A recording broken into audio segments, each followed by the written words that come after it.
À moins que tu... Dis que c'est assez, cette vie de faire de l'argent ne finira jamais. Ken Honda explore depuis 25 ans la vraie signification de la richesse en transformant des vies. Après avoir sondé plus de 12 000 millionnaires autodidactes au Japon, il a acquis une profonde compréhension de comment nous pouvons remodeler notre relation avec l'argent.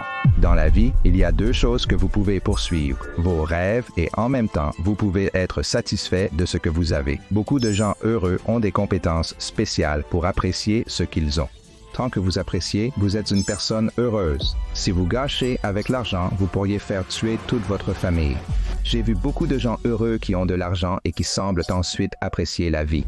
Il ne s'agit pas seulement d'abondance matérielle, mais aussi de connexion authentique, de but et de joie. Dans cet épisode, Ken Honda partage les enseignements de ses mentors et son cheminement pour réaliser que la vraie richesse dépasse largement l'aspect financier. Découvrons cette discussion inspirante. J'ai vu les personnes les plus intelligentes sur Terre faire les erreurs les plus stupides sur le plan émotionnel et elles finissent par tout perdre. Ne visez pas à devenir milliardaire. Beaucoup d'entre eux n'ont pas un bon équilibre émotionnel et mental dans la vie. Donc si vous voulez avoir une bonne vie, je pense qu'avoir un peu d'argent suffit.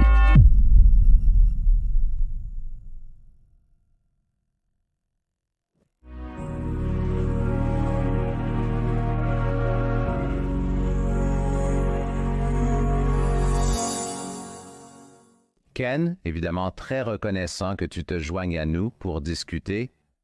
Tu as écrit combien de livres? Maintenant, la dernière fois que j'ai regardé, il y avait un moment où tu avais écrit plus de 50 livres. Je pense que tu en as écrit plusieurs. Depuis combien de livres as-tu écrit sur l'argent? Eh bien, ça continue de surgir. Cela est sorti le mois dernier, donc je continue à produire des livres. C'est ma santé. Dépendance. Donc, c'est une très bonne addition et je pense que les gens l'apprécient parce que je dirais que ces 3 dernières années, vous savez, chaque fois que vous parlez du climat mondial, de la finance, de la récession, ça semble juste empirer de plus en plus. Mais ça s'aggrave progressivement depuis maintenant 3 ans, maintenant 4 ans. Et cela semble presque comme si c'était un état constant dans lequel nous vivons. Et c'est un état de peur, de panique, de stress et d'anxiété. Alors, votre message est très optimiste, c'est très encourageant. Cela change vraiment la façon dont les gens regardent l'argent, la richesse, le bonheur. Donc, si vous deviez parler à quelqu'un qui a traversé les 4 pires années de sa vie et qui a perdu son entreprise ou qui a été licencié parmi différentes choses, quel est le message le plus important que vous lui diriez? Tu sais, mettre de l'argent de côté, dans la vie, beaucoup de choses arrivent. Et malheureusement, la plupart des choses arrivent de manière inattendue. Donc, les choses que nous espérons vont se passer de cette façon, elles ne se passent pas de cette façon. Et malheureusement, notre vie est comme ça. Nous voulons être comme un avocat ou un médecin ou un entrepreneur, mais après quelques essais, ça ne se passe pas comme ça et ensuite nous devenons déprimés. Donc l'argent est aussi comme ça. Vous investissez simplement de l'argent, investissez votre précieux argent dans quelque chose en espérant que cela va bien se passer. Et puis vous finissez par tout perdre et le travail est la même chose. La relation est la même chose, donc notre vie est pavée de nos attentes. Et aussi le désespoir, parce que ce que nous attendons ne sort généralement pas comme ce que nous voulons. Donc dans la vie, il y a 2 choses que vous savez, vous pouvez poursuivre vos rêves et en même temps, vous pouvez vous satisfaire de ce que vous avez. Sinon, vous continuez à échouer, vous continuez à vous sentir misérable parce que les choses ne se passent pas comme elles le devraient, mais il y a cette bonne nouvelle que, où que nous finissions, nous pouvons toujours nous satisfaire de ce que nous avons parce que beaucoup de gens heureux ont des compétences spéciales pour apprécier ce que vous avez. Vous savez, cela pourrait être du café, cela pourrait être du thé aux herbes, cela pourrait être quelque chose, juste de l'eau plate. Mais si vous appréciez ce que vous avez, vous êtes une personne heureuse. Apprendre à être heureux est bien plus important que combien d'argent vous gagnez, combien d'argent vous avez, ou ce que vous faites et à quel point vous réussissez. Maintenant, je pense qu'il est très important de raconter un peu de votre histoire et comment vous en êtes arrivé au point où vous avez non seulement intériorisé ce concept de comprendre ce qu'est vraiment le bonheur, mais vous l'enseignez maintenant et vous aidez les gens à changer leur propre perspective à travers laquelle ils regardent à travers. Parce que je sais que vous venez d'un certain type de famille. Votre père, une personne très sérieuse, a connu un grand succès. Il avait de l'argent, ce que certaines personnes n'ont même pas. Mais même alors, il y avait un certain stress dans la maison. Alors, expliquez-moi ce qui vous a conduit sur cette voie, car je pense que vous avez une perspective très intéressante, car je dirais que quelqu'un venant d'un foyer qui n'était pas soumis à des contraintes financières, je ne m'attendrai pas à ce qu'un enfant de ce foyer se concentre sur le changement de perspective de l'argent parce qu'il l'avait déjà. Alors, quelles étaient les circonstances qui vous ont poussé à emprunter cette voie? Merci de me poser la question, Scott. Et mon père était un homme d'affaires japonais très unique qui a commencé à m'enseigner l'argent à cause de son expérience en comptabilité. Il m'emmenait dans le petit centre commercial quand j'avais 5 ou 6 ans et me demandait lequel gagnait le plus d'argent. Et son enseignement était très pratique et il voulait m'apprendre tout sur l'argent et les affaires. Ainsi, un jour, quand je grandirai, j'aurai assez et ensuite j'aurai une bonne vie. C'était son souhait. Parce qu'il a perdu son père après la guerre, et puis quand il avait 12 ans, il a donc dû continuer sans son père. Il était donc si heureux de m'apprendre quoi que ce soit pour qu'il puisse être un père pour quelqu'un. Donc, et puis c'était un gars très heureux. Quand j'étais petit, mon frère qui a 2 ans de moins n'a pas une bonne mémoire, mais j'ai beaucoup de souvenirs amusants parce que mon père était un chanteur joyeux et heureux. Il voulait être le prochain Elvis au Japon. Il s'habillait en blanc, tu sais, il avait des guitares de forme étrange, électriques, très bruyantes. Je n'aimais pas ça étant enfant, mais nous sommes une famille de musiciens. J'étais chanteur, mon frère, et ma mère est pianiste, et nous nous sommes bien amusés. Mais un jour, quand je suis rentré de l'école, mon père pleurait comme un bébé, et ma mère m'a dit que son meilleur ami s'était suicidé. Alors, à ce moment-là, je pense que j'avais 8 ou 9 ans, donc je savais ce que signifiait se suicider, vous savez. Mais ce que je ne savais pas, c'est que le meilleur ami de mon père a tué toute sa famille de 4 personnes, puis s'est suicidé. On appelle ça un suicide familial. En raison de l'échec de son entreprise, mon père a conseillé à son meilleur ami de déposer le bilan. Pour éviter la honte de la faillite, il a tué toute sa famille de 4 personnes, puis s'est suicidé. Mais le fait est que mon père avait préparé de l'argent pour la famille. Après avoir déclaré faillite, il pourrait vivre avec l'argent qu'il a. Votre père était donc prêt à aider son ami et à intervenir. Oui, mais vous savez, je ne sais pas pour votre père, mais les gars japonais de cette génération, ils ne parlent pas beaucoup. Donc, il n'a pas dit qu'il était prêt à aider son ami. Et il a tellement regretté le fait de ne pas lui avoir dit qu'il était prêt à aider. Alors, quand il était ivre, il a dit, « Tu sais, j'allais te le dire. J'allais te le dire comme si j'étais son meilleur ami. » Et puis il a dit, « Tu sais, je suis tellement désolé. » Et il a pleuré comme un bébé. Alors, s'il a sombré dans l'alcool et aussi la dépression après cette chose, et aussi ma grand-mère est décédée aussi, ce qui avait été le dernier coup de sa vie. Tout ce dont je me souviens, c'est d'un homme abusif, triste, déprimé. Mais il était aisé financièrement, donc nous étions à l'aise. Mais un jour, j'ai simplement décidé que quand je grandirais, je voulais avoir à la fois de l'argent et du bonheur. C'était le début de ma quête du bonheur, car je voulais guérir mon père. Et aussi, je voulais savoir ce qu'est l'argent, parce que si vous faites une erreur avec l'argent, vous pourriez faire tuer toute votre famille. Et aussi, j'ai vu beaucoup de gens heureux qui ont de l'argent, et ils semblent alors profiter de la vie. Je voulais connaître le secret. J'ai donc lu des livres sur l'argent, la psychologie, le bonheur et la religion. Donc, à 20 ans, j'étais prêt à commencer. Alors, j'ai commencé ma propre entreprise et j'ai eu assez de succès pour pouvoir prendre ma retraite à 29 ans. Et pour moi, la famille était tout. Alors, j'ai pris 4 ans de congé dans ma vie et pas comme mon père, n'est-ce pas? Je voulais juste protéger ma famille heureuse. Ouais, alors je me suis juste concentré sur l'éducation de ma fille pendant 4 ans. Et environ 3 ans après être semi-retraité, j'ai eu cette vision d'écrire quelque chose, ce que j'ai fait. Et l'essai est devenu un livret et un livret est devenu un livre. Et le reste est une légende ici. Les centaines de livres depuis et les centaines de milliers de personnes que vous avez aidées.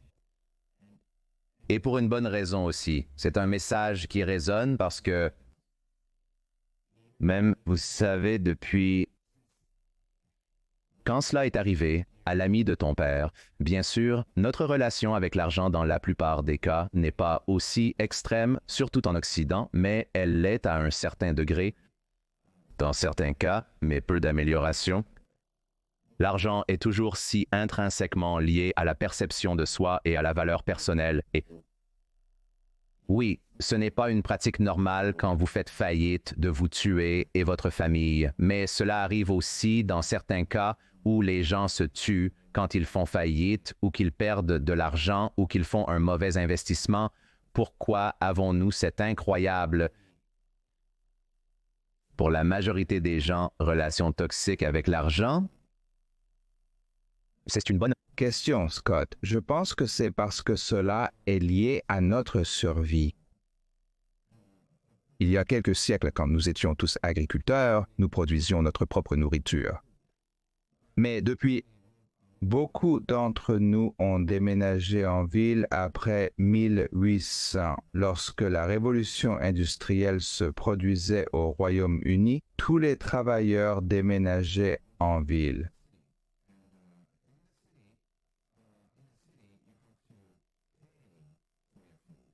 Payez pour l'eau, payez pour un toit au-dessus de votre tête. Vous avez besoin d'argent pour survivre. Si vous possédez votre propre terre et cultivez votre nourriture, vous n'avez pas besoin d'argent. Mais dans une ville, vous avez besoin d'argent pour continuer à vivre. Donc, je pense que l'argent est lié à la survie dans notre tête. Donc, pas d'argent signifie pas de vie. Et donc, nous avons peur quand nous sommes licenciés parce que cela signifie comme la mort, n'est-ce pas? Donc oui, nous ne pouvons pas subvenir à nos besoins. Nous ne pouvons pas vivre. Oui, comme je veux dire, vous ne mourrez pas instantanément sur place. Mais progressivement, vous perdez de l'argent. Vous ne pouvez pas payer pour la nourriture. Vous ne pouvez pas payer pour la maison. Vous finissez par être sans abri. Et puis dans le froid, vous mourrez. C'est une vision, n'est-ce pas? Nous avons donc tellement peur de perdre de l'argent, nous avons tellement peur que le solde de notre compte bancaire diminue parce que cela signifie que nous nous rapprochons de la mort, n'est-ce pas? Donc, c'est pourquoi nous avons peur de faire des erreurs, parce que si nous continuons à faire des erreurs, nous allons être licenciés, nous allons perdre notre emploi, personne ne va nous embaucher si nous sommes freelance, et ensuite nous allons mourir. Mais de toute façon, nous avons l'impression d'avoir tellement peur et nous sommes tellement inquiets que moins d'argent ou pas d'argent équivaut à la mort. C'est pour cela que l'argent nous semble si crucial. La peur de faire des erreurs et de perdre de l'argent nous hante constamment. Maintenant, vous enseignez cette leçon aux gens, mais je suis très curieux à propos de votre vie parce que, oui, vous aviez de l'intérêt pour l'argent parce qu'il avait une place si importante dans votre vie en grandissant et vous avez commencé à le rechercher. Même si vous avez commencé des recherches, vous seriez probablement intéressé par cela et à le faire. Vous avez lancé une entreprise à 20 ans. Vous avez pris votre retraite à 29 ans parce qu'il y avait du succès, mais votre perception de l'argent a changé.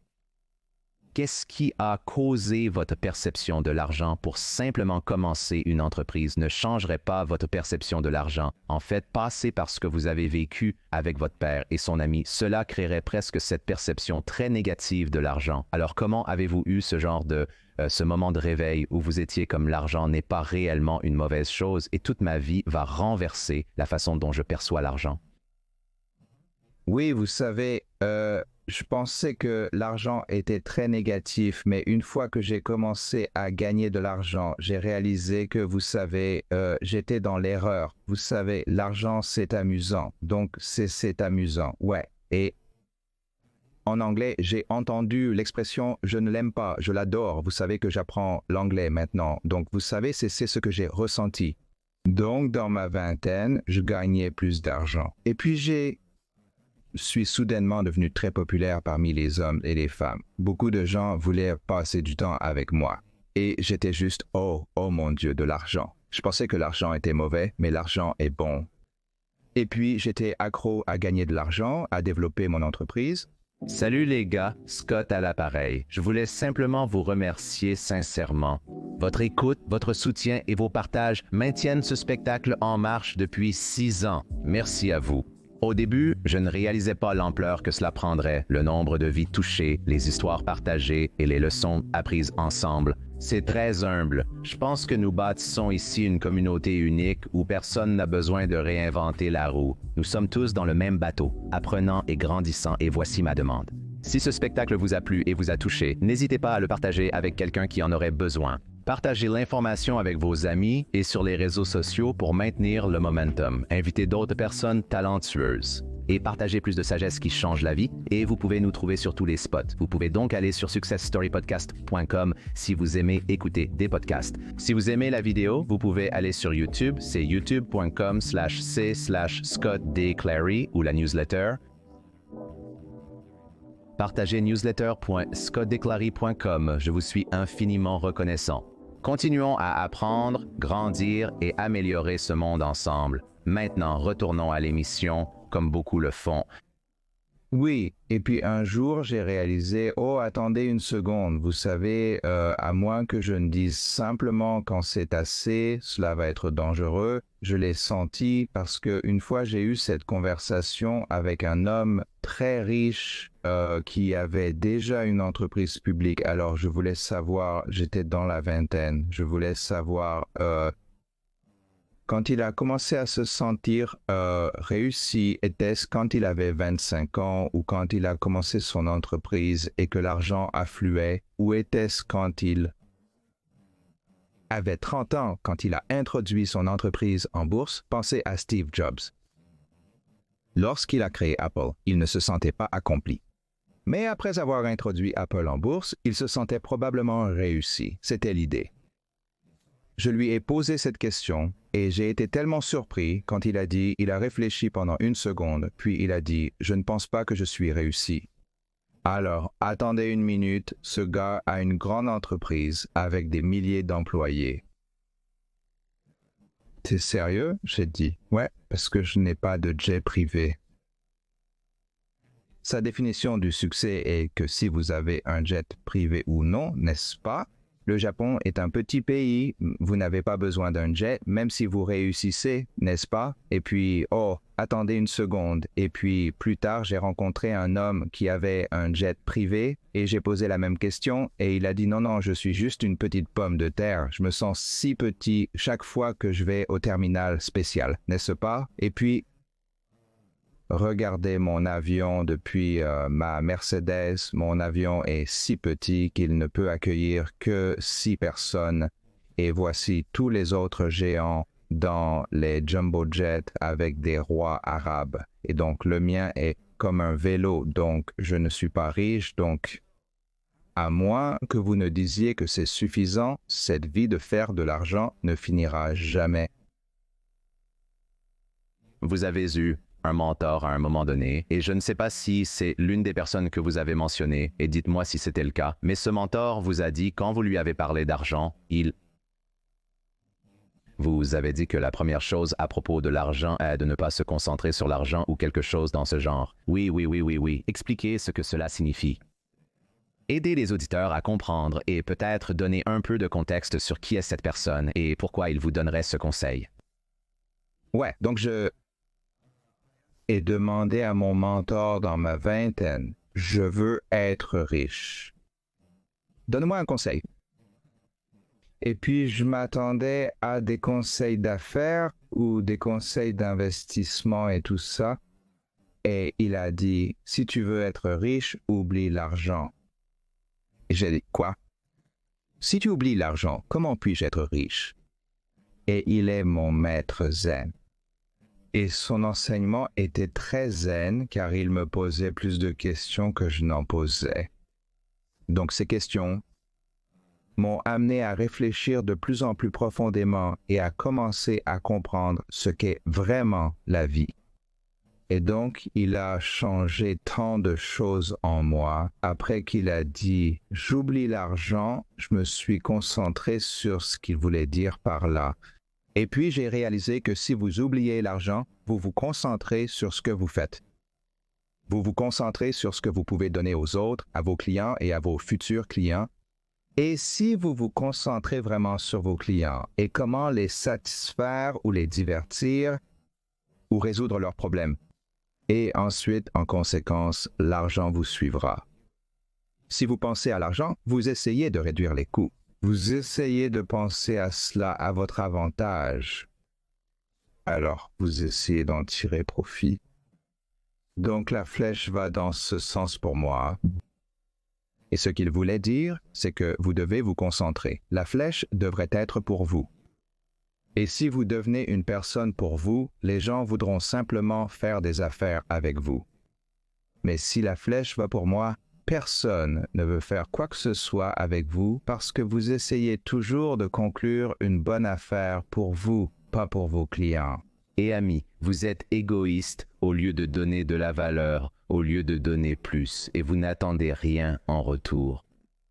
Oui, juste maître, oui, j'adore. Ça, ouais. Il a proposé d'oublier l'argent sans plus d'explication. J'ai dû y réfléchir. Mais n'est-ce pas la meilleure question, cependant? Les meilleures questions vous obligent à réfléchir. On vous connaît sous l'un des noms que vous utilisez, le millionnaire zen. Le zen est évidemment très important pour vous et très significatif. Et tout ce cadre de poser ces questions réfléchies qui vous obligent à penser plus profondément et à aller sous la surface. Si vous pouviez aider quelqu'un à comprendre peut-être pourquoi le zen est important, mais plus que le zen, le concept de poser des questions pour vous aider à voir le monde d'une manière différente et peut-être meilleure, peut-être expliquer cela et aider les gens à comprendre les questions qu'ils devraient se poser, qui pourraient débloquer une vision différente de l'argent, de la richesse, du succès, même comme un exercice que quelqu'un pourrait faire maintenant qui est dans un endroit vraiment sombre. D'accord.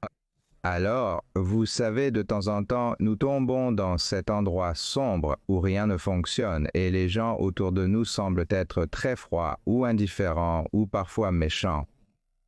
C'est parce que notre monde intérieur est fait de colère, de ressentiment et de frustration et cela sera projeté à l'extérieur. Alors, quand vous traversez une période difficile ou que vous luttez simplement, vous devez respirer profondément puis vous détendre et vous pouvez avoir une vie différente. Mais pour faire cela, vous devez regarder votre vie d'une manière totalement différente. La raison pour laquelle vous avez des problèmes financiers, par exemple, c'est que vous gagnez trop peu et dépensez trop et que vous êtes au mauvais endroit. Mais si vous trouvez simplement votre propre siège réservé, ce qui signifie que si vous trouvez un bon environnement pour vous élever, vous vous en sortirez bien. Il se trouve que vous êtes au mauvais endroit au mauvais moment. Donc, vous devez trouver qui vous êtes et ce que vous faites bien. Et si vous faites plus de ce que vous faites bien, vous êtes promu, vous êtes bien payé et vous êtes déplacé dans un endroit où les gens vous respectent, vous aiment et vous apprécient. Donc, vous devez trouver le bon endroit pour vous. Cela prend du temps. Vous savez, parfois, cela prend quelques années, mais c'est bon parce que la vie est amusante. voyage ou processus pour trouver votre meilleur endroit, trouver votre meilleur partenaire, trouver vos meilleurs amis et vous pouvez les entourer des personnes qui vous sont chères. Donc, peu importe où vous commencez. L'entrée n'est pas l'endroit le plus important. La sortie est très importante, vous savez. L'endroit où vous finissez est plus important parce que ça n'a pas vraiment d'importance. Si vous êtes juste homme au collège, un décrocheur ou un diplômé de Harvard, vous savez, diplômé parce que ce que vous finissez par faire signifie beaucoup plus, alors concentrez-vous. Vous pouvez donner au lieu de ce que vous avez fait ou que vous êtes en train de faire. J'adore ça. C'est très important. C'est tellement, tellement important. Et vous parlez en réalité de vous allez un pas plus loin en termes de ce que nous croyons être vrai et comment nous regardons le monde. Quand vous revenez à l'enfance et que vous parlez de traumatisme lié à l'argent, parce que vous parlez de la perception de l'argent et comment, en gros, cela nous a marqués et comme les blessures d'argent que nous avons en tant qu'enfants. Donc, nous avons ces blessures d'argent en tant qu'enfants, et j'aimerais que vous expliquiez cela. Mais nous avons aussi l'école où nous sommes allés, les amis que nous avons, le diplôme que nous avons obtenu ou non. Nous avons toutes ces choses qui influencent notre vision du monde. Et tellement de gens ont du mal à sortir de, je dirais, vous savez, après 25 ans, notre vision du monde pour la plupart des gens ne change pas trop. C'est ce qui est triste à ce sujet. Ils voient simplement le monde d'une certaine manière à cause de toutes ces expériences apprises. Et certaines personnes font le travail et essaient de sortir de cette coquille dans laquelle leurs parents les ont moulés et que, vous savez, l'école, le lycée et l'université les ont moulés. Beaucoup de gens ne le font pas, ce qui nuit considérablement à un grand nombre de personnes. Et cela inhibe vraiment leur potentiel. Mais c'est à côté de la question. Je veux revenir à les blessures et le traumatisme liés à l'argent, car le reste dont je parle est vraiment votre expérience professionnelle et académique qui impacte la façon dont vous vous percevez. Qu'est-ce que ce traumatisme de l'argent? Je n'en ai jamais entendu parler, mais je suis impatient de comprendre ce que cela signifie pour les emplois que j'accepte, les risques d'investissement, mes dépenses et les entreprises que je veux créer. Comment cela entre-t-il en jeu? Alors, je me souviens, chaque fois que j'entends le mot cadeau d'anniversaire, je me souviens de mon 7e anniversaire. Mais vous savez, je pense que je pensais que j'étais déjà un adulte, donc je voulais avoir un vélo de montagne. Vous savez, c'est très cher, vous savez, très élégant. Et je me suis dit, ouais, c'est cool, vous savez, je suis assez grand. Et mes parents ont dit, c'est trop cher. Et j'étais tellement blessé, vous savez, je ne vaux pas la peine, vous savez. Ils voulaient me dire que tu es trop tôt pour ça.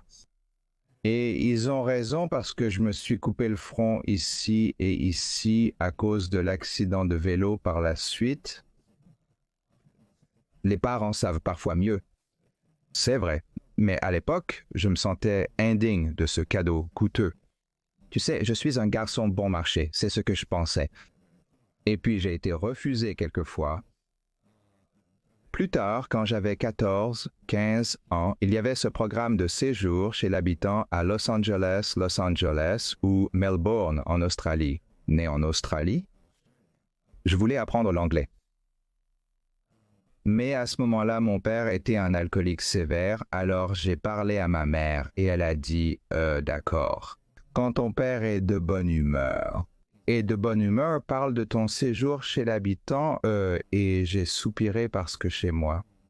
Cela signifie jamais, tu sais, ma mère, mon père n'est jamais de bonne humeur. Donc cela signifie comme oublie ça, non? Donc j'avais juste la brochure prête quand je trouve que mon père est même un peu de meilleure humeur. Et quand il est de bonne humeur. J'allais lui proposer mon programme de séjour chez l'habitant, mais cela ne s'est jamais produit. Parce que si je le faisais, mon père se met en colère contre moi ou ma mère. Et il pourrait devenir violent, donc je me souviens encore du jour où l'avion va quelque part. Mes amis vont soit à Los Angeles ou en Australie et j'étais comme « Oh mon Dieu, tu sais, je n'ai jamais ressenti de jalousie pour quoi que ce soit. » Genre, j'étais tellement jaloux, j'allais mourir, j'allais brûler dans ma jalousie. Et au fait, l'année dernière, après 40 ans, j'ai posé le pied sur le sol de l'Australie. Et j'ai presque pleuré parce que mes rêves de 40 ans, tu sais, bien sûr que je pouvais y aller. Mais mon traumatisme, comme chaque fois que j'entendais parler de l'Australie, tu sais, mon cœur se serrait. Alors, chacun d'entre nous a eu une sorte de traumatisme drôle, parfois grand, comme si vos parents sont divorcés à cause de l'argent et que vous êtes sévèrement grondés. Ou je connais une personne qui a été kidnappée pour de l'argent, tu sais. Donc, beaucoup de traumatismes liés à l'argent se sont produits dans notre enfance. Et à moins que nous ressentions l'effet secondaire, l'effet post-traumatique de cela, c'est quand vous voulez acheter quelque chose. Il y a une voix profonde qui dit « Tu es trop bon marché, tu sais, c'est trop cher pour toi ». Quand vous voulez démarrer votre propre entreprise, non, vous ne pouvez pas y arriver parce que vous ne méritiez pas. Vous ne méritiez pas une leçon de ballet ou une leçon de football ou un beau camp d'été. Pourquoi un tel échec peut-il démarrer une entreprise et réussir? Alors, inconsciemment, tous ces traumatismes vous arrêtent et vous limitent. Et j'ai eu du mal avec ça parce que plus tard, je voulais étudier l'anglais et faire quelque chose à l'international. Mais cela m'a pris presque 40 ans depuis que j'ai commencé à y penser. Donc, à moins que vous ne guérissiez votre traumatisme ou vos cicatrices d'argent, vous savez, nous nous limitons. Nous avons tendance à nous limiter dans une petite boîte. Vous avez des conseils sur où les gens peuvent même commencer à guérir, parce que c'est des choses profondément enracinées qui remontent Très, très loin. D'accord. Voir votre thérapeute, vous savez, c'est très simple si vous êtes prêt à le faire. Vous savez, dans votre imagination, retournez dans votre salon comme il y a 30 ans, 40 ans, et regardez simplement vos parents avec vos propres yeux, des yeux d'adultes. Et alors vos parents sont peut-être plus jeunes que vous ne l'êtes maintenant. Vous savez, ils sont dans la vingtaine ou au début de la trentaine, n'est-ce pas? Alors, vous pouvez voir vos parents un peu perplexes. Nous n'avons pas l'argent, vous savez, pour envoyer l'enfant à une école d'été coûteuse ou à des cours de ballet ou, vous savez, à Disneyland ou quoi que ce soit. Et puis, vous pouvez voir qu'ils sont tellement confus et ils se sentent tellement honteux. Alors, au lieu de simplement affronter leur honte et leur anxiété autour de l'argent, ils leur pointent sur leurs enfants et ils font de leur petit un méchant. Donc, comme tu es trop cher, tu sais ce que tu penses que nous sommes faits de... Tu sais, nous ne sommes pas faits d'argent. Tu sais des choses comme ça ou même dans un ton très contrariant. Donc, tu peux voir un garçon ou une fille de 7 ans, de 10 ans. La fille l'a vu à cause du commentaire que ton jeune parent a fait. Donc, tu peux dire que tu peux aller vers ton garçon ou ta fille et dire que c'est bon. Tu sais, ce n'est pas de ta faute. C'est juste que tes parents n'avaient pas d'argent, donc ils ne peuvent pas se le permettre. Mais s'ils en avaient, bien sûr, ils seraient heureux de te le donner. Donc, ce n'est pas de ta faute. Et juste faire un câlin. Tu sais, d'un enfant, toi-même, il y a de nombreuses années. Et puis, être avec le garçon, être avec la fille. Et puis, simplement donner une bénédiction aux jeunes parents, parce que ils ne savaient pas grand-chose sur l'argent. Ils étaient aussi confus, tu sais. Ils sont jeunes. Et ils peuvent devenir un peu... ils sont intelligents, mais ils ne savaient pas grand-chose. Alors voulez-vous les blâmer, vous savez, pour être ignorants? Et si vous avez de la compassion et de l'amour pour eux, vous pouvez aussi envoyer de l'amour à vos parents. Donc, en regardant vos jeunes parents comme des personnes innocentes et ignorantes, pouvez-vous les accepter tels qu'ils sont? Et si vous pouvez les pardonner, donnez-leur simplement votre bénédiction et en faisant cela, vous réalisez, d'accord, rien ne va pas avec moi.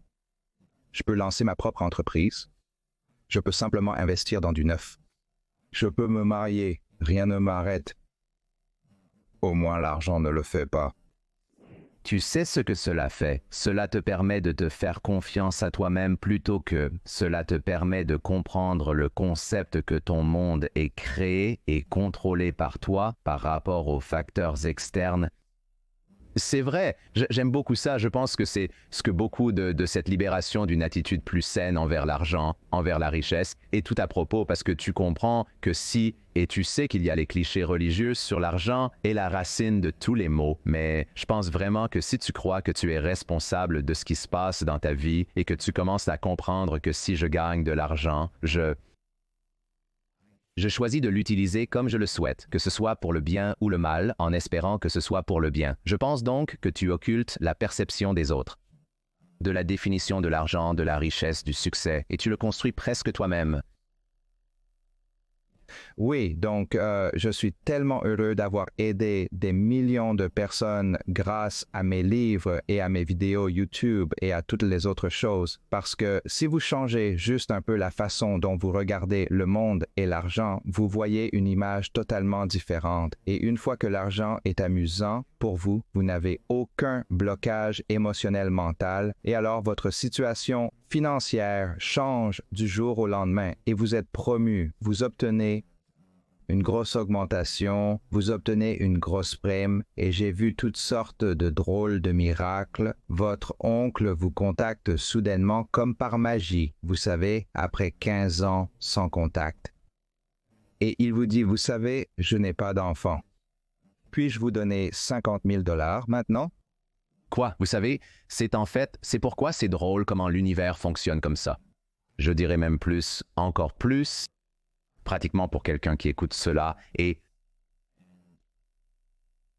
ils sont quelqu'un qui veut gagner plus d'argent dans leur travail, dans leur carrière, comme si vous libérez cet espace mental pour penser de manière créative, pour vous concentrer sur le travail que vous faites, un peu comme vous l'avez dit, vous performerez à un niveau supérieur, c'est juste un fait. Si vous ne pensez pas toujours à l'argent et que vous vous poussez simplement au travail parce que vous aimez le travail que vous faites, vous deviendrez tellement bon, vous performerez à un niveau supérieur. Vous vous concentrerez sur les choses réelles devant vous plutôt que sur ces fausses peurs de l'argent que vous avez dans le fond de votre esprit. En vous concentrant sur l'essentiel, vous progresserez, gagnerez plus d'argent, décrocherez une promotion ou assurerez le succès de votre entreprise. C'est la même chose que lorsque vous manifestez, quand les gens parlent de manifestation, parce que manifester, qu'est-ce que c'est? Manifester, c'est simplement penser à ce que vous souhaitez accomplir. Et chaque jour, toutes les actions que vous entreprenez tout au long de la journée sont en poursuite de cette chose. Si tout ce que vous faites chaque jour est simplement de travailler pour être meilleur, l'argent vient. L'argent vient toujours. C'est juste que nous nous concentrons sur l'argent avant de travailler à nous améliorer. Et c'est pourquoi nous n'obtenons jamais l'argent. Il faut juste que nous sortions de cette roue de hamster. Est-ce de cela dont vous parlez beaucoup, l'équation de l'argent aussi? Est-ce plus ou moins ce que c'est ou est-ce une autre couche? Oui, il y a des principes complets de l'équation de l'argent que j'enseigne, vous savez, avec Mindvalley et d'autres cours. Donc, l'intelligence financière est presque comme un programme d'études en soi. Vous savez, beaucoup d'enseignants parlent de l'intelligence financière, comme Robert Kiyosaki, et ces enseignants, ils parlent du côté financier de l'argent. Vous savez, le code fiscal et les affaires et le marketing et l'investissement, c'est le quotient intellectuel financier, le quotient intellectuel de l'argent. Le quotient intellectuel de l'argent est une chose totalement différente. C'est à propos de comment vous vous rapportez à l'argent, à quel point vous êtes sain avec l'argent. Parce que j'ai vu les personnes les plus intelligentes sur Terre faire les erreurs les plus stupides émotionnellement et ensuite elles finissent par tout perdre. Vous savez que le gars intelligent du fonds spéculatif ou les grands gars de la crypto-monnaie, juste, ils vont en prison parce qu'ils sont perturbés émotionnellement, vous savez, et parfois ils font des choses illégales. Pourquoi? Parce qu'ils n'ont pas cette relation saine. Ils souhaitent agrandir leur entreprise de plus en plus. Et ils ont oublié la loi. Donc, l'intelligence émotionnelle est en fait bien plus importante que l'intelligence, l'argent, le quotient intellectuel. Donc, je pense que vous devez avoir une solide base d'argent, d'intelligence émotionnelle, et sur cela, vous pouvez construire un empire. Sinon, vous construisez simplement un grand bâtiment sur le sable, ce qui n'est pas stable. Et quand vous pratiquez l'équation de l'argent, cela signifie-t-il que vous prenez des mesures plus lentes parce que vous faites confiance au processus? Vous n'essayez pas de grandir à tout prix. Est-ce plus ou moins ce que cette idée signifie? Vous êtes juste en train d'être Plus réfléchi? à propos de tout? Oui, je peux partager rapidement. Oui, faisons-le. Ouais, donc le premier principe est de bien recevoir. Tu sais que c'est un premier principe, tu dois être prêt à recevoir. Quand tu es un bébé, tu n'es pas venu ici pour chasser. Tu sais, les 7 premières années, tu reçois juste avec les affaires, avec l'argent. Tu reçois des clients, tu reçois de la confiance, tu reçois de l'argent à l'étranger. Et puis, la deuxième étape est d'apprécier, tu sais, apprécier l'argent qui rentre parce que tes clients t'ont choisi parmi 30 000 autres coachs, ils t'ont choisi parmi tant d'autres options et ensuite ils t'ont fait confiance. Il y a tellement de raisons d'apprécier tes clients, l'argent qui rentre et la troisième étape est de faire confiance. C'est la partie difficile. Fais confiance au flux d'argent. La raison pour laquelle nous avons si peur de l'argent est que nous ne pouvons pas faire confiance à ce qu'il y aura un flux constant. Donc, si vous pouvez faire confiance au flux d'argent, vous n'avez aucun problème émotionnel. Et la quatrième étape, la dernière étape, est de partager. Si vous êtes prêt à partager ce que vous avez, vous réalisez que vous avez plus que suffisant. Ce sentiment d'avoir plus que suffisant est un sentiment d'abondance. Car même si vous avez 5 milliards de dollars ou 5 millions de dollars sur votre compte bancaire, si vous avez l'impression que vous devez en avoir plus, que vous devez en gagner plus, vous ne pouvez pas vous sentir abondant. Ainsi, le sentiment que vous pouvez trouver même 5 dollars dans votre poche peut vous faire sentir milliardaire. Ce sentiment viendra après que vous soyez prêt à partager ce que vous avez. Donc, si vous partagez ce que vous avez, si vous partagez ce que vous savez, si vous partagez qui vous êtes, si vous partagez votre cœur, vous êtes la personne la plus heureuse et abondante. Donc, si vous pouvez bien recevoir, apprécier l'argent, faire confiance au flux, partager ce que vous avez une très bonne relation avec l'argent. Donc, une fois que vous avez assez, faites simplement confiance au flux, profitez du flux. Ce que vous appréciez s'apprécie. Et en même temps, je ne dis pas que le quotient intellectuel financier n'est pas important. Le quotient intellectuel financier est très important. C'est presque comme 2 roues. Le quotient intellectuel financier, et ensuite vous pouvez avoir un très bon Conduire. Vous pensez que je réfléchis maintenant, si vous voulez venir de cet endroit d'abondance, donner à une œuvre de bienfaisance ou donner de l'argent serait-il presque comme un piratage psychologique pour vous forcer à vous sentir comme si vous en aviez assez, si pour une raison quelconque, vous n'en avez pas? Oui. Donc, ma prescription pour les personnes qui ont des soucis d'argent est de faire un don d'une dîme ou $1 dans une boîte juste à côté de la caisse au supermarché. Vous savez, donner quelque chose. Ça pourrait aussi être 1 centime. Quand vous donnez 10 centimes, $1, et puis ce n'est pas la fin du monde. Et cela vous enverra le message. J'ai plus qu'assez. Alors, quand vous vous sentez un peu effrayé, faites un don d'argent. Et si vous gagnez, faites-le avec $10. $100 pourrait être $1000. Peu importe ce que vous donnez. Et ensuite, si vous ne faites pas faillite, hurrah, vous êtes une personne riche. Je suis aussi très curieux, car même avant que nous commencions à enregistrer, je sais que vous êtes à Tokyo en ce moment. Je suis aux États-Unis et il y a une tonne de différences culturelles entre les 2 villes, pays, et même si vous regardez ce qui s'est passé avec l'ami de votre père, il y a une différence culturelle là aussi. Donc, je suis sûr qu'il y a des tonnes de différences culturelles sur l'argent et la richesse entre le Japon et les États-Unis, mais aussi dans d'autres parties du monde. Quels sont certains des quelles sont certaines des différences culturelles, ou je dirais plutôt les meilleures pratiques culturelles sur comment percevoir la richesse? Car dans la culture américaine, elle est très liée à votre rang dans la société, mais je suis assez sûr que ce n'est pas le cas dans toutes les cultures.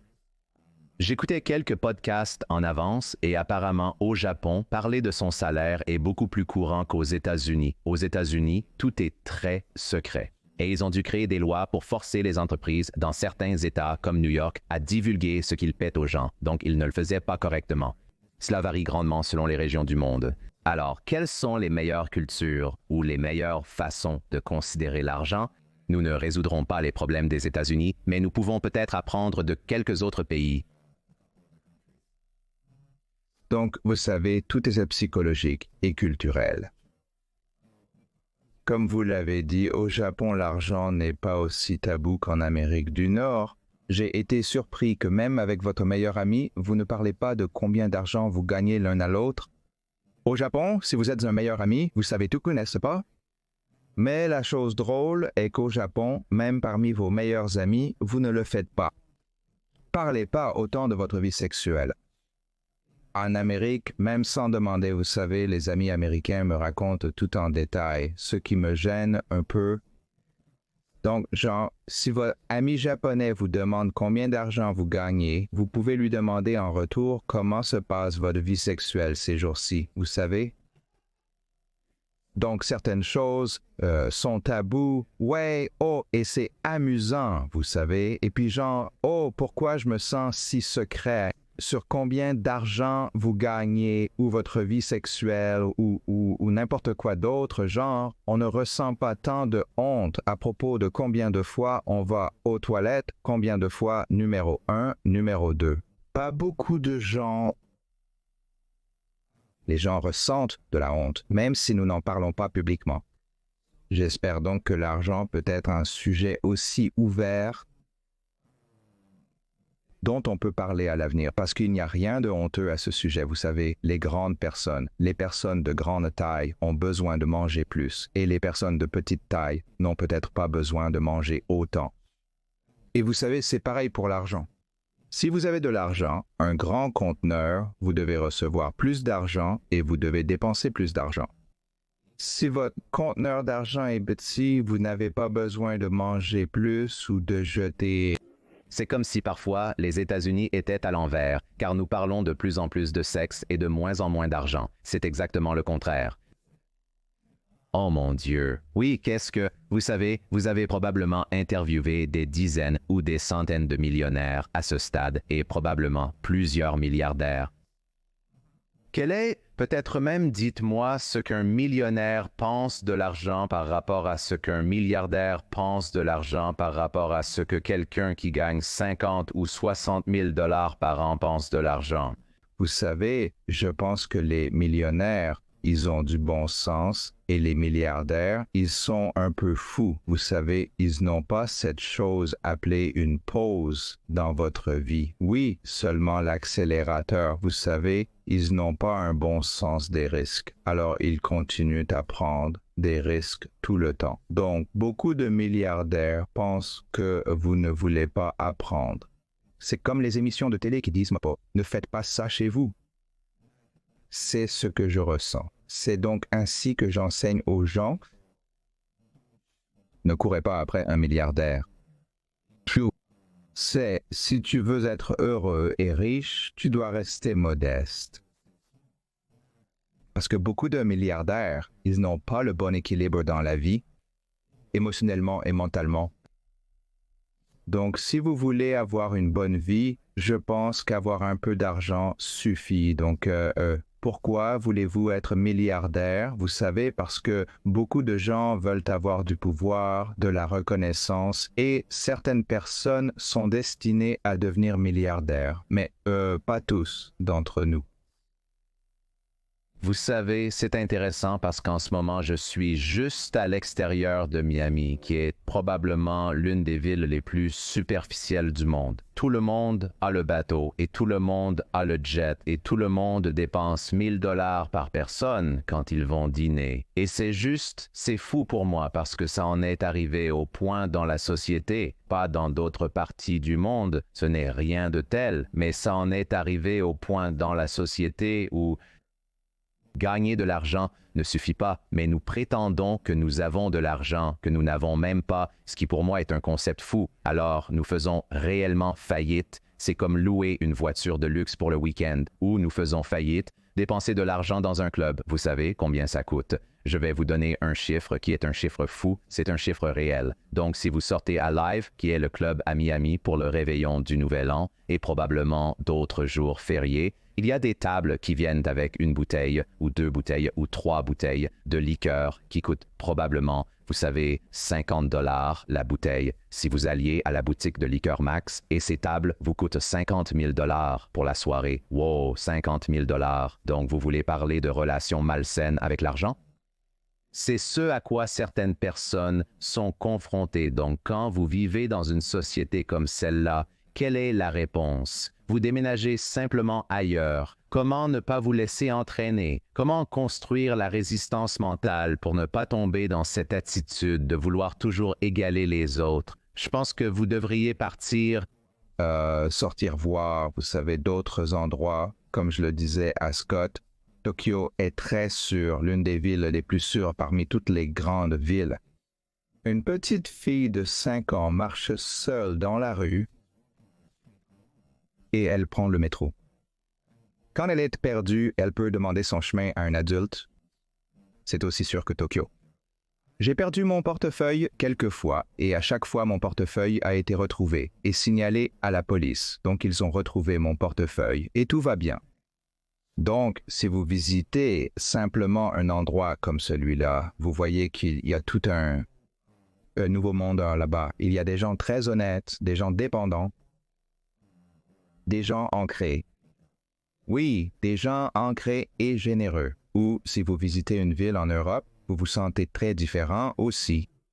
Donc, si vous voulez faire le tour des endroits différents, maintenant, vous voyez que votre ville est très unique à un certain moment. Et ensuite, vous pouvez choisir où vivre. Donc, si vous n'avez pas l'argent et le temps, vous pouvez le faire avec YouTube.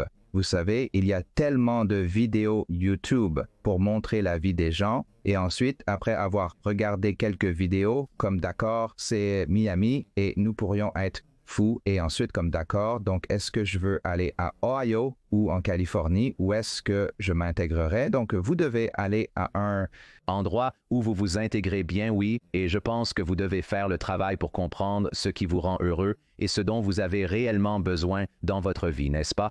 Il y a des raisons de vivre dans une grande ville, mais il y a, à mon avis, beaucoup de gens seraient beaucoup plus heureux s'ils découvraient ce qui compte vraiment pour eux et organisaient leur vie de manière à inclure les lieux où ils vivent et les personnes avec qui ils s'associent afin d'être heureux. Et vous avez l'impression d'être dans votre groupe de pairs qui ne vous jugent pas et n'attendent pas de vous des choses dont vous ne vous souciez même pas. Je pense que c'est très important. J'ai vu plusieurs études sur ce qui est probablement la question la plus importante. Je suis curieux d'en savoir plus. Vous avez sûrement de nombreux avis sur la question. Nous conclurons peut-être là-dessus avec le public après quelques questions rapides. Mais c'est une très bonne question pour conclure. J'ai vu des études qui montrent qu'après avoir gagné 70 000 $ ou quelque chose comme ça, évidemment cela dépend de la ville, mais il y a une somme d'argent que vous gagnez, que je pense que 70 est un peu léger, mais il y a une somme d'argent que vous gagnez. Et après cela, votre vie, vous ne vous sentez pas beaucoup plus heureux. Selon une étude réalisée il y a quelques années, le nombre serait probablement bien supérieur à 70. Mais savez-vous quel est ce montant? Quel est le montant qui, entre guillemets, achète le bonheur jusqu'à un certain point, mais après cela, vous avez des rendements décroissants? Peut-être que c'est 500 000 $ par an, peut-être que c'est 100 000 $ par an, peut-être que c'est 1 million par an, peut-être que c'est bien plus que ça, je ne sais pas. Mais je suis curieux de savoir si vous avez une opinion à ce sujet. Oui, je veux dire, cela dépend de l'endroit où vous vivez. Si vous vivez à New York, 50 000 $, c'est des cacahuètes. Mais si vous vivez à la campagne, avec 50 000 $, vous pouvez avoir une vie confortable. Donc cela dépend de l'endroit où vous vivez et de la façon dont vous vivez. Si vous avez besoin de 4 voitures, cela va coûter cher. Mais si vous avez une vie très simple, cela coûtera moins cher. C'est pourquoi j'ai dit, trouvez votre propre vie. Sinon, vous savez, certaines vies peuvent coûter tellement cher et pour payer les dépenses, vous devez travailler très dur. Donc certaines personnes aiment ce genre de style de vie. Et si vous avez une famille, cela pourrait être une situation différente. Donc, je ne peux pas vous donner un chiffre précis, mais dans mon livre, je parle de 300 000 $ comme un revenu qui vous donnera suffisamment de tout. Et même 100 000 $ si vous vivez dans une ville locale, cela serait suffisant. Mais cela pourrait être 1 million de dollars si vous vivez à New York ou si vous voulez avoir une femme de ménage ou un chauffeur, ça s'accumule. Donc, cela s'accumule pour vous, mais vous devez trouver combien est suffisant et quand c'est suffisant. Sinon, dans la vie, il y a tellement d'autres choses amusantes que vous pouvez apprécier. Donc, si vous êtes trop occupé à gagner de l'argent, vous perdrez la tranquillité d'esprit et vous perdrez également des opportunités de profiter de la vie. Donc, vous devez vraiment faire attention, surtout si vous vivez dans une grande ville ou si vous êtes entouré de personnes très efficaces et réussies. Observez votre entourage. Nul besoin de vivre ainsi. Oui, très, très sage, parce que ce qui va se passer, c'est que si vous ne savez pas quel est ce chiffre et que vous n'y pensez pas, il y aura une période comme il y aura un moment où vous pourrez gagner de l'argent sans prendre beaucoup plus de risques ou de travail, mais il y aura un moment où pour passer de 500 000 à 1 million par an ou d'1 million à 5 millions et ensuite, sans fin vraiment où vous pouvez finir, mais vous devrez fournir plus de travail ou prendre plus de risques. Il est impossible de se développer au-delà d'un certain point sans risque ou travail, signifiant levier, investissement, peu importe ce que c'est. Et je pense qu'à votre point, beaucoup de gens perdent de vue cela. Et ensuite, leur vie est à haut risque. Beaucoup de travail, des relations brisées, du stress, une dégradation de la santé mentale, une dégradation de la santé physique. Ils réfléchissent sur leur vie, se demandant ce qui leur est arrivé. 3e mariage, enfant qui les déteste. Je suis surendetté. Ouais, d'accord, très bien. J'ai 5 maisons, mais littéralement, je n'ai plus personne qui veut même me parler. Je dirais que vous auriez probablement dû faire une pause, vous savez, il y a peut-être 2 heures. Alors, d'accord. Si vous étiez, eh bien, en fait, je vais vous demander de répondre rapidement pour conclure. Où peut-on vous rencontrer? Je pense que vous publierez bientôt un nouveau livre. Mais quel est le livre que vous aimeriez que les gens aillent lire maintenant? Quelle est la chose qui, selon vous, changera la vie des gens? Vous pouvez en fait donner quelques titres, peut-être choisir vos préférés. Et où les gens peuvent-ils vous contacter en ligne? Retrouvez toutes les informations sur kenhonda.com, K-E-N, Honda comme la voiture. Même si je dois avouer que je conduis une Toyota, mais c'est une autre histoire. Et puis le livre que j'ai, et c'est le seul que j'ai. Livre en anglais, Happy Money. Donc, Happy Money est le seul livre. Et puis, en mai de 24, j'ai publié un livre avec Hay House, qui est un roman. J'espère que vous le lirez aussi. Nous n'avons pas vraiment décidé du titre, mais il s'agit d'un grand-père riche qui laisse 9 lettres à son petit-fils. Il donne tout l'argent à la charité, mais à la place, il laisse 9 lettres. Alors ce petit-fils, un garçon de 20 ans, prend ses lettres et part en voyage.